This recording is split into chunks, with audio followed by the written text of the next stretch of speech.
আপনার পেশেন্টকে 5টা কেমোথেরাপি দিতে হবে, 25টা রেডিয়েশন দিতে হবে।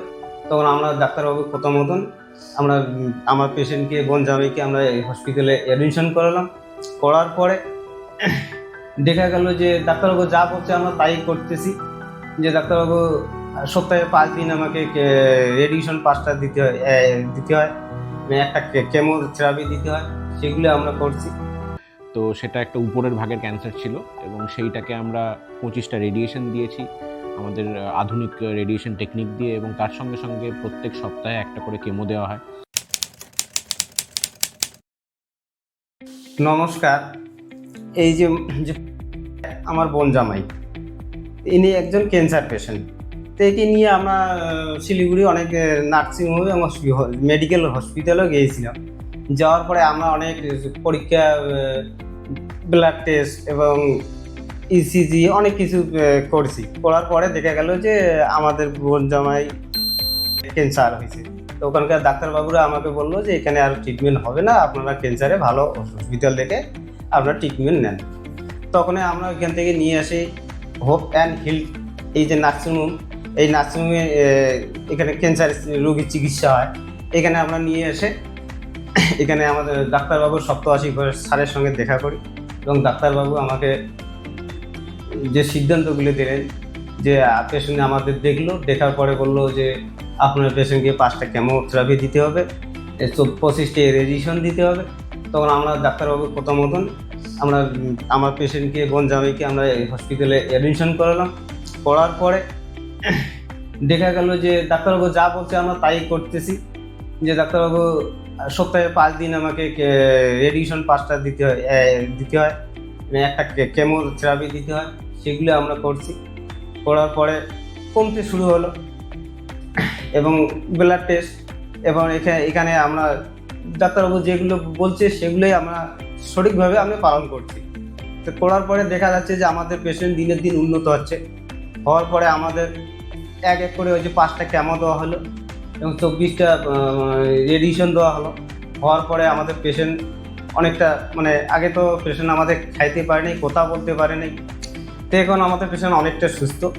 হসপিটাল স্টাফ এবং ডাক্তারবাবু এবং তার সাথে সাথে আমাদের উপর যে ভগবানের কাছে যে প্রার্থনা করেছি যে আমাদের পেশেন্ট যাতে সুস্থ হয়, সেটা ভগবানও আমাদেরকে দেখছে। এবং এখানে অনেক সুবিধা আছে এবং ওষুধপত্র এখানেই পাওয়া যায়।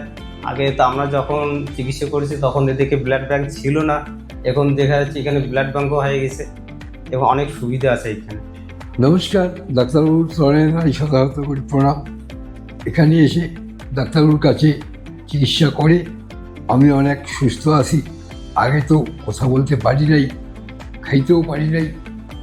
আমাকে 25টা রেডিয়েশন 5টা কেমো দিয়েছে। আমি এখন অনেক সুস্থ আছি।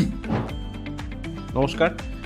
আজকে আমাদের সঙ্গে আছেন একজন 60 বছর বয়সের একজন ভদ্রলোক, যার একটা ফুড পাইপের ক্যান্সার হয়েছিল, ইসোফেগাস ক্যান্সার আমরা বলে থাকি, খাদ্যনালীর ক্যান্সার। তো সেটা একটা উপরের ভাগের ক্যান্সার ছিল এবং সেইটাকে আমরা 25টা রেডিয়েশন দিয়েছি আমাদের আধুনিক রেডিয়েশন টেকনিক দিয়ে, এবং তার সঙ্গে সঙ্গে প্রত্যেক সপ্তাহে একটা করে কেমো দেওয়া হয়।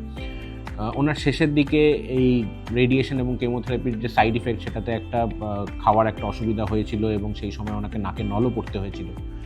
কিন্তু আজকে আপনি দেখতে পাচ্ছেন যে পেশেন্ট বেশ ভালো, এবং আজকে ওনার ওনার অগাস্ট মাসে ট্রিটমেন্টটা শেষ হয়। তো সেই সময় ওনার নাকে নল ছিল 3-4 সপ্তাহের জন্য, কিন্তু তারপরে আস্তে আস্তে যখন সাইড ইফেক্টগুলো কমে যায়, জেনারেলি রেডিয়েশন ইনডিউসড ইসোফেজাইটিস বলা হয়ে থাকে, খাদ্যনালীতে কিছু ঘা হয়ে থাকে রেডিয়েশনের জন্য। তো সেই জন্য ওনার গিলতে অসুবিধা হচ্ছিল এবং তখন নাকে নল পড়তে হয়, তার জন্য যাতে খাওয়া দাওয়াটা চলতে পারে এবং যাতে পেশেন্টের খুব বেশি অসুবিধা না হয় বা ওয়েট লস না হয় বা চেহারাটা যাতে ভেঙে না যায়।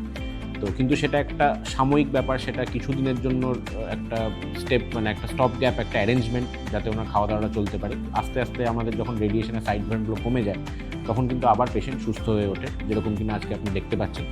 এবং আজকে এই ডিসেম্বর মাসে পেশেন্ট আমাদের পেট সিটি স্ক্যান করেন, নভেম্বর মাসে পেট সিটি স্ক্যান করে দেখিয়েছিলেন, এখন উনি কমপ্লিটলি কিওর। এই ডিসেম্বরে আমাদের একটা এন্ডোস্কোপিও হয়, যেটাতে দেখা যায় যে ক্যান্সারটা আর কোনো রকম কোনো কিছু দেখা যাচ্ছে না ক্যান্সারের জায়গাটাতে, এবং ক্যান্সারটা নির্মূল হয়ে গেছে। তো আমার একটাই বক্তব্য যে মানে যদি আপনার মনে বিশ্বাস থাকে যে আমি ভালো হব, এবং যদি আপনারা ডাক্তারের অ্যাডভাইসটাকে ফলো করেন, যে ডাক্তার যদি নাকে নল পড়তে বলছে, অনেক সময় গলার ক্যান্সার বা খাদ্যনালীর ক্যান্সারে নাকে নল পড়ে খাওয়া দাওয়ার বিষয় হয়ে থাকে, তো এইটা একটা সাময়িক ব্যাপার হয়ে থাকে মোস্ট অফ দ্য টাইমস। তো এইটাকে আপনার ভালোর জন্য করা হচ্ছে, এটা ডাক্তার কিন্তু যখন বলছে তখন এটার কারণ আছে, যে কারণ যদি তখন সেই সময় দুটো জিনিস হতে পারে, একটা হচ্ছে খাওয়া দাওয়ার এতটা অসুবিধা হলো যে খাওয়া দাওয়া কমে গেল এবং পেশেন্ট বা রুগী খুব অসুস্থ হয়ে পড়লো, তার শরীর ভেঙে গেল।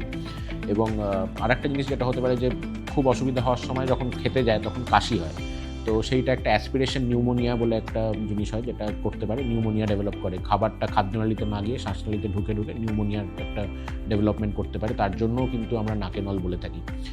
তো এটা আজকে আপনার কাছে প্রমাণ যে পেশেন্টের যদি ইচ্ছে থাকে ঠিক হওয়ার, তাহলে কিন্তু তারা ঠিক হতে পারে। উপরওয়ালার অবশ্যই একটা বিশাল কৃপার দরকার হয়, কিন্তু তার সঙ্গে আমাদের আধুনিক যে ট্রিটমেন্ট ব্যবস্থাগুলো আছে এবং তার সঙ্গে পেশেন্ট এবং পেশেন্টের পরিবার যদি একসঙ্গে সবাই মিলে যদি কাজ করতে পারি এবং যদি সেইভাবে ঠিকভাবে যদি আমরা মেনে চলি সব কিছু, তাহলে কিন্তু পেশেন্টরা ভালো হতে পারে। ধন্যবাদ।